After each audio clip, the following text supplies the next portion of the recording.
कारवाई केलेली आहे. काय नेमकी आता भूमिका आहे?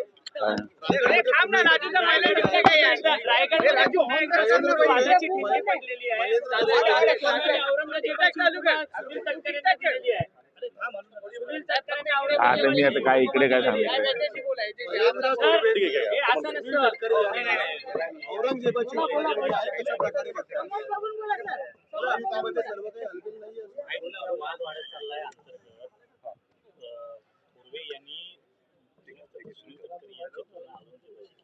मी काय ते ऐकलेलं नाही आहे, पण असं असेल तर आम्ही बसून आमचा वाद मिटवू.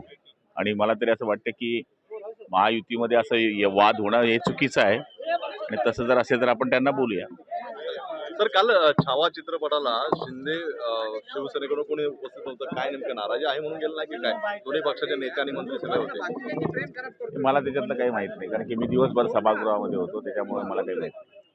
काल भैयाजी जोशी यांनी वादग्रस्त वक्तव्य केलेलं आहे की मुंबईमध्ये आलं म्हणजे मराठी असणं गरजेचं नाहीये, घाटकोपरची भाषा ही गुजराती भाषा आहे, अशा प्रकारचं वादग्रस्त वक्तव्य. काही भागाची भाषा ही कुठली आहे याच्यापेक्षा हे महाराष्ट्र मराठी लोकांचं राज्य आहे.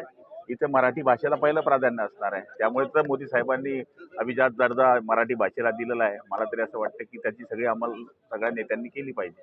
तिचं वक्तव्य वक्तव्य मला वाटतं त्यांनी एका स्पेसिफिक भागाकरता केलेला असेल तर माझ्या माहितीप्रमाणे त्या भागापुरतं ते त्यांची भाषा त्यांनी बोलावी, पण बाहेर राज्यामध्ये मराठी भाषा ही एक नंबर पहिली भाषा आहे, हे सगळ्यांनी मान्य करावं.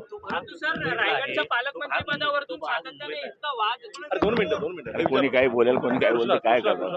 घाटकोपर हा भाग मुंबईतला आहे आणि ते म्हणतायत की इथं मराठी येणं गरजेचं नाहीये, गुजराती आले. हे बघा, मराठीला अभिजात दर्जा हा आदरणीय मोदी साहेबांनी दिला आणि मराठी भाषा ही आपल्या राज्यामध्ये बोलली पाहिजे, हे काही सांगण्याची गरज नाही. गुजरातमध्ये गुजराती, बंगालमध्ये बंगाली, महाराष्ट्रामध्ये मराठी, हे काही मला सांगण्याची गरज नाही आहे. मराठीला ही अपमानास्पद वागणूक का मिळते? कारण की हे भाजपशी जोडलेली ही लोक आहेत, त्यांच्याकडनं अशा पद्धतीचं वक्तव्य केलं जातं सातत्याने. हे बघा, कोणी कोणाची पेक्षा राज्याची अस्मिता प्रत्येकानं पाळली पाहिजे. मराठवाड्यातील दुष्काळ मिटावा यासाठी जलजीवन योजना आली होती, मात्र त्या ठिकाणी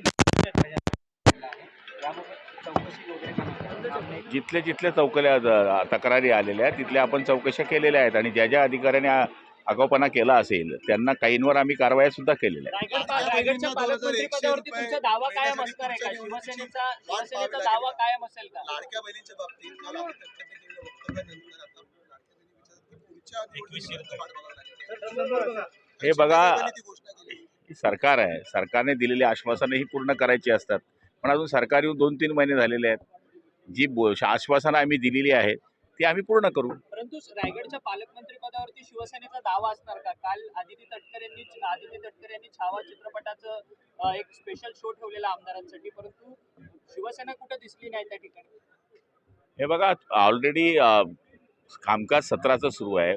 प्रत्येक जण इथे कोणी बसलेला असेल, त्यांनी निमंत्रण जरी दिलं तर आता मी तर पहिलेच पाहून घेतला छावा, त्यामुळे मला डबल पाहण्याची काही गरज नव्हती. आलं का लक्षामध्ये? छावा हा पिक्चर आम्ही गाव पातळीवर दाखवतोय, मतदारसंघामध्ये जी तालुका पातळीवर दाखवतोय, त्यामुळे छावा इथं पाहायलाच पाहिजे असं काही नियम नाही आहे. रायगडच्या पालकमंत्री पदावरती शिवसेनेचा दावा हा कायम असेल का? कारण की सातत्यानं बघा, तिघं नेत्यांनी बसून ठरवण्याचा निर्णय घेतलाय, त्यामुळे तर हे पदं थांबलेली आहेत. तो निर्णय घेण्याचा अधिकार तिघं नेत्यांना आहे, त्यामुळे मी त्याच्यात बोलणं उचित होणार नाही.